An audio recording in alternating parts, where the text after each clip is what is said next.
सम्मानित साथियों को जय भीम।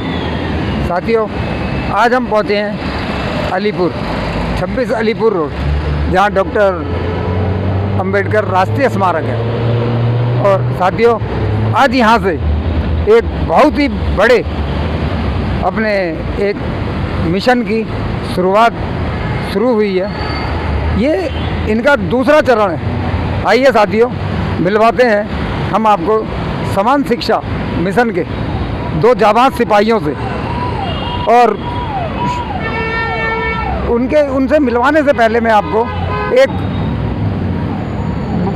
बहुत निराशाजनक शब्दों में एक बात कहना चाहूँगा कि साथियों, हमारा समाज, हमारा बहुजन समाज, देखिए इतने बड़े मिशन पे निकला है, समान शिक्षा मिशन के मिशन पर, और हमारा समाज का कोई भी उनके सदस्य है या हमारे समाज में से कोई लोग उनको अभी तक बेचारे 2 आदमी, केवल 2, कोई बात नहीं, मिशन की सिपाही साथियों 2 ही होते हैं। आइए मैं उनकी आपसे बात कराता हूँ। विमल जी, जय भीम। जय भीम। ये हैं हमारे समान शिक्षा मिशन के 2 जांबाज सिपाही। और ये मिशन को लेकर साथियों एक प्रथम चरण जो था वो समापन हो चुका है, और ये दूसरे चरण की इन्होंने शुरुआत की है। हमारा समाज इतना, मैं मूर्ख भी नहीं कहूँगा और मैं अपने समाज को कुछ कहना नहीं चाहूँगा, इतना स्वार्थी समाज कि 2 सिपाही, इतने जांबाज सिपाही जो पूरा यूपी से लेकर महाराष्ट्र तक प्रथम चरण में वो माननीय काशीराम जी की तरह देखो साइकिल लेकर मिशन पे निकले, और हमारा समाज इतना साथ नहीं देता उन लोगों को। आइए मैं उनकी बात कराता हूँ आपसे। विमल जी, आपको ये प्रेरणा कैसे मिली समान शिक्षा मिशन की? सबसे पहले तो मैं आपके RBS न्यूज़ का बहुत तहे दिल से आभार व्यक्त करता हूँ कि उन्होंने समाज शिक्षा की शुरू से और अभी तक अपनी बुलंद आवाज़ को सपोर्ट किया है। और सबसे अहम बात ये बाबा साहब के जो आंदोलन है, बाबा साहब के जो संघर्ष का जीवन है, उससे हमें प्रेरणा मिली। दूसरी अब अहम बात करते हैं कि बाबा साहब ने 1924 के दौरान विभिन्न सामाजिक संगठन तैयार किए, और उनका मूल आधार थी, और 1924 में बाबा साहब ने नारा दिया, शिक्षित बनो, संघर्ष करो, संगठित रहो। ये नारा बाबा साहब का था। और बाबा साहब ने जब सबसे पहले अपना वर्ड यूज़ किया कि भाई हमें शिक्षित बनना है, और बाबा साहब ने शुरुआत कलम से की, और कलम को ही अपना आधार बनाया। कलम के आधार पर ही संघर्ष किया, और कलम के आधार पर ही समाज को संगठित किया। कलम के आधार पर इस देश का विश्व लेवल का सबसे न्यायप्रिय और लोकतांत्रिक संविधान भारत को दिया। तो जब हमने देखा कि स्वतंत्र आज़ादी के बाद 1947 में देश आज़ाद हो जाता है, और 1947 के बाद 75 वर्ष हो जाते हैं संविधान को लागू हुए, एक भी मूवमेंट, एक भी आंदोलन, एक भी महापंचायत या एक भी संघर्ष समान शिक्षा के लिए नहीं हुआ, जबकि बाबा साहब ने समता, बंधुता, भाईचारे के आधार पर संविधान की नींव रखी। और उस समय के तमाम संविधान सभा के मेंबरों ने बहुत सारे, अब 7000 से प्लस संशोधन पारित किए। उनमें से करीबन 2500 उन पर बहस हुई, और उसके बाद अंततः संविधान स्वीकृत किया गया।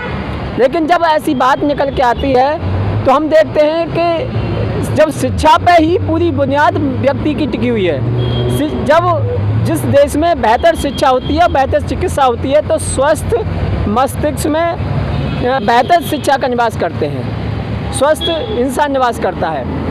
तो आज हम देखते हैं कि इस देश में शिक्षा, चाहे वो समय समय पर केंद्र की सरकार रही हो या विभिन्न राज्यों की सरकार रही हो, उन्होंने इस देश के करोड़ों दलित शोषित वंचित समाज को, जो इस देश की बुनियाद है, जो मेहनत मजदूरी करके किसान, महिला मजदूर, आदिवासी लोग जो हमेशा आर्थिक रूप से इस देश को बढ़ाने का काम किया, उन्हें आज तक कोई शिक्षा का मूल आधार से दूर रखा गया, मूल धारा से दूर रखा, मूल विकास की बुनियाद से दूर रखा, मूल शिक्षा से दूर रखा, मूल सामाजिक ढांचे से दूर रखा।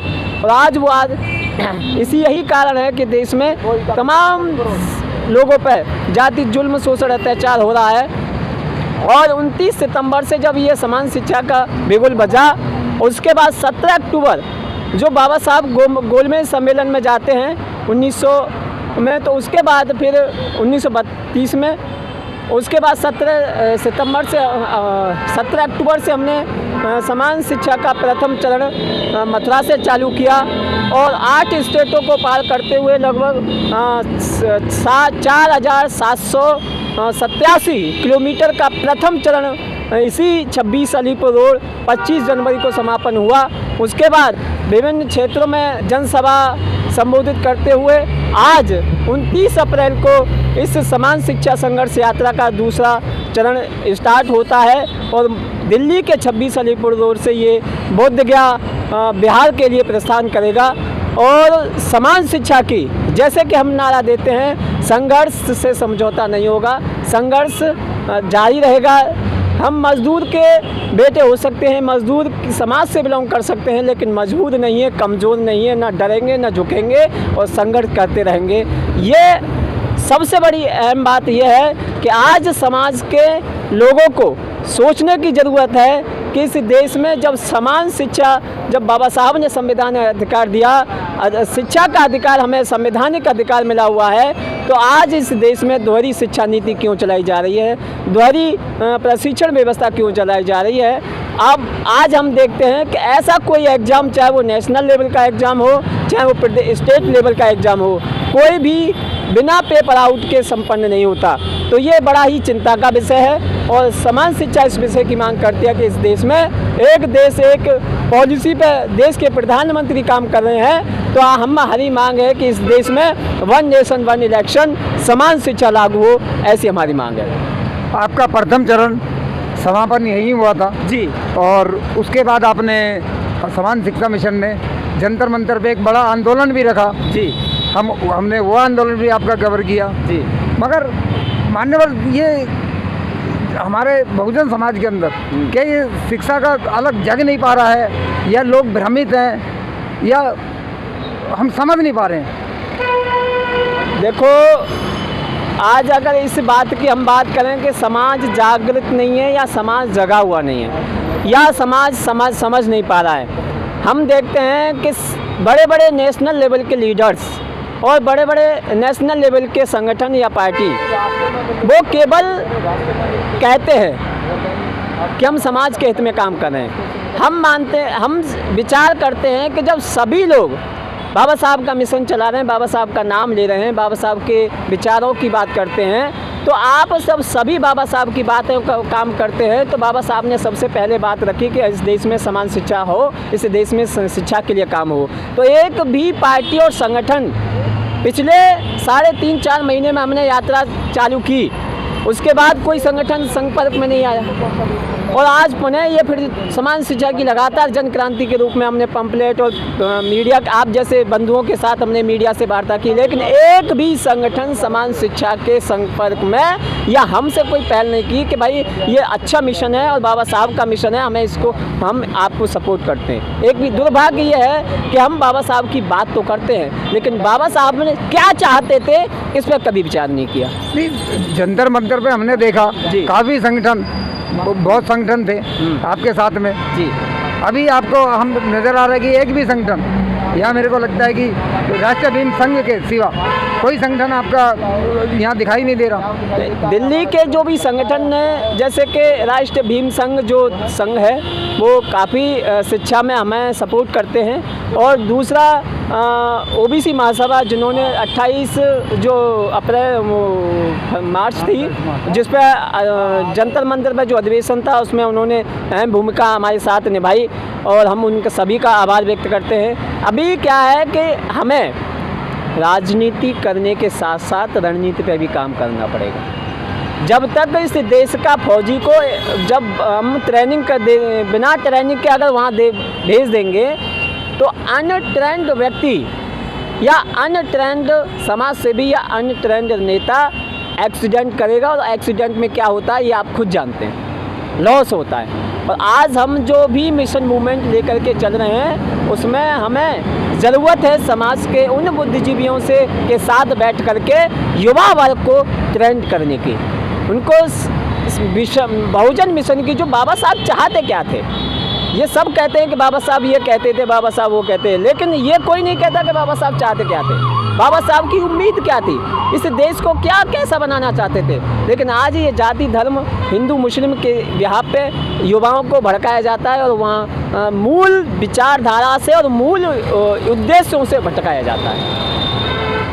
तो अब आपका मिशन ये कहाँ निकलेगा? अभी ये बिहार के लिए आपकी यात्रा, हाँ, ये समान शिक्षा मिशन बिहार के लिए रवाना हो चुका है। आज 29 अप्रैल 26 अलीपुर रोड से समान शिक्षा मिशन के तहत ये दूसरा चरण समान शिक्षा संघर्ष यात्रा द्वितीय प्रारंभ हो रही है, और दिल्ली से यूपी, हरियाणा, दिल्ली और बोध गया बिहार के लिए प्रस्थान कर रही है। जहाँ जहाँ जैसे रूट बनेगा, डे बाय डे का हमारा रूट होता है, और हम आप जैसे मीडिया बंधुओं के माध्यम से समाज को अवगत कराते रहेंगे कि आज हमारे यहाँ होके जा रहे हैं। बाकी रूट समय समय पे आपको अपडेट करते रहेंगे। तो साथियों, ये थे समान शिक्षा मिशन के संस्थापक विमल जी, और आइए समान शिक्षा मिशन के दूसरे सिपाही से आपकी मुलाकात कराते हैं।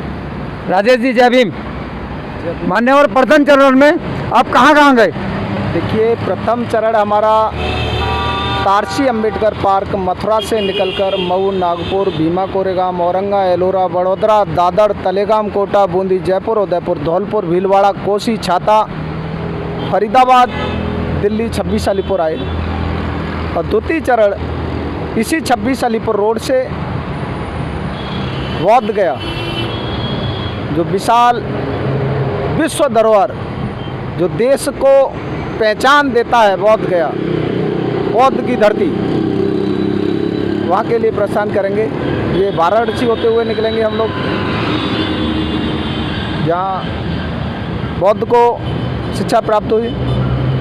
वाराणसी में अन्य अन्य जगह होते हुए जहाँ बाबा साहब ने कार्य किए, बाबा साहब जहाँ गए, जैसे जैसे मान लो पता चलेगा वैसे वैसे हम निकलते चल रहे हैं। और लोगों से संपर्क साधते हुए कि बाबा साहब को सभी लोग कहते हैं दलितों के मसीहा थे, दलितों के मसीहा थे, लेकिन आज तक बताइए क्या महिलाएं सभी दलित हैं?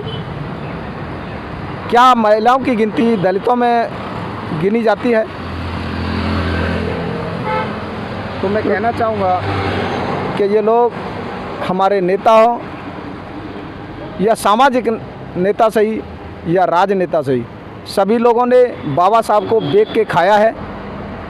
आज तक बाबा साहब अकेले थे, सबके लिए इतनी व्यवस्थाएं दे गए, लेकिन आज हम इतने लोग होने के बाद, इतने पढ़े लिखे IPS अधिकारी होने के बाद, अन्य पदों पे होने के बाद, मुख्यमंत्री होने के बाद, सांसद, विधायक, पार्षद सभी होने के बाद आज बाबा साहब का मिशन पूरा ख़त्म हो चुका है। सरकारी शिक्षाएं बची नहीं, सरकारी नौकरियां बची नहीं, सरकारी आरक्षण बचा नहीं, वोट के अधिकार हमारे बचे नहीं। आज हमारे वोटों को, गरीबों, लाचारों को वही पुरानी व्यवस्थाएं, पहले हाथ उठवा देते ना, जो राजा महाराजा होते थे वो हाथ उठवा देते थे, क्योंकि वो डंडा दिखाते थे और डंडे के बल पे वो हल्का सा डंडा उठाते थे, उतने में ही सभी लोग हाथ खड़ा कर देते थे।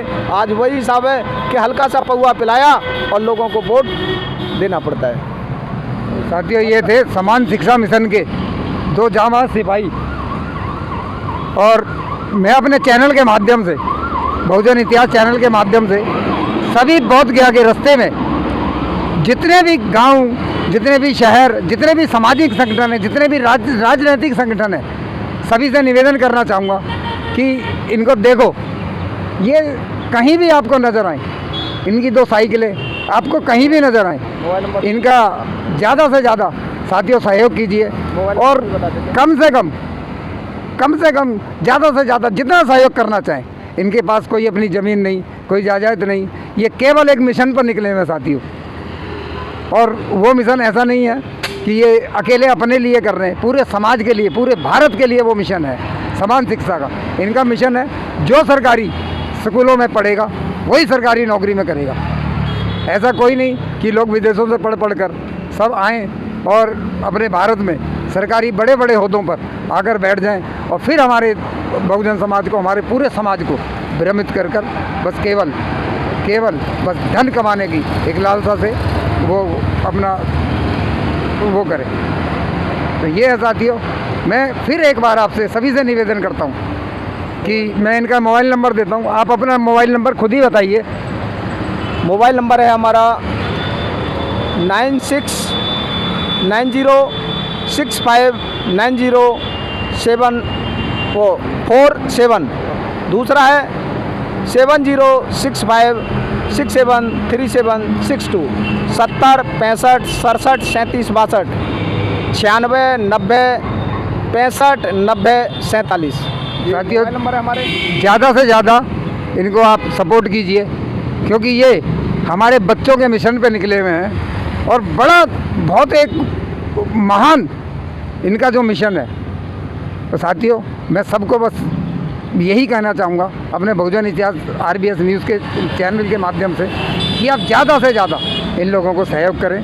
ये वो मिशन है साथियों, ये वो जामात सिपाही हैं जो कि पूरे भारत में एक शिक्षा की अलग एक बार ऐसे जग के आएगी कि सब बाबा साहब के बाद हमारे टुंडला जी का और विमल जी का नाम ही दोहराया जाएगा। ठीक है। जय भीम, जय भारत, जय संविधान। साथियों ज़्यादा से ज़्यादा इन लोगों को जहाँ भी आपको नज़र आए, यहाँ से दिल्ली से निकले हैं, ये हरियाणा UP होते हुए बोध गया के लिए निकलेंगे।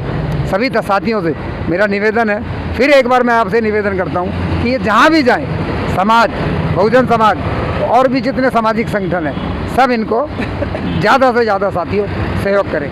जय भीम, जय भारत, जय संविधान। देखिए साथियों, इनकी साइकिल देखिए, हमारे कितने हुए हैं, देखिए ये साइकिल से ये 2 जामात सिपाही, पहचान लीजिए साथियों इनको, देखिए। बस फिर मैं ये एक अपना देखिए 26 अलीपुर अंबेडकर राष्ट्रीय स्मारक से इनकी दूसरी यात्रा समापन हुई है और सभी साथियों से मैं निवेदन करूंगा कि ज़्यादा से ज़्यादा इनका सहयोग करें और ज़्यादा से ज़्यादा इनको जहाँ भी ये नज़र आए, आपको रोड पे, रास्ते में इनका आदर करें, सत्कार करें। जय भीम, जय भारत। और बहुजन इतिहास के सभी दर्शकों को और सभी लोगों को बस इतना ही कहना चाहूँगा कि वीडियो को ज़्यादा से ज़्यादा लाइक करें और साथ ही दूरों तक, बोध गया बिहार तक ये वीडियो इनके जाने से पहले पहुंचनी चाहिए। लोग इनके आदर सत्कार के लिए खड़े होने चाहिए। जय भीम, जय भारत, जय संविधान। साथी।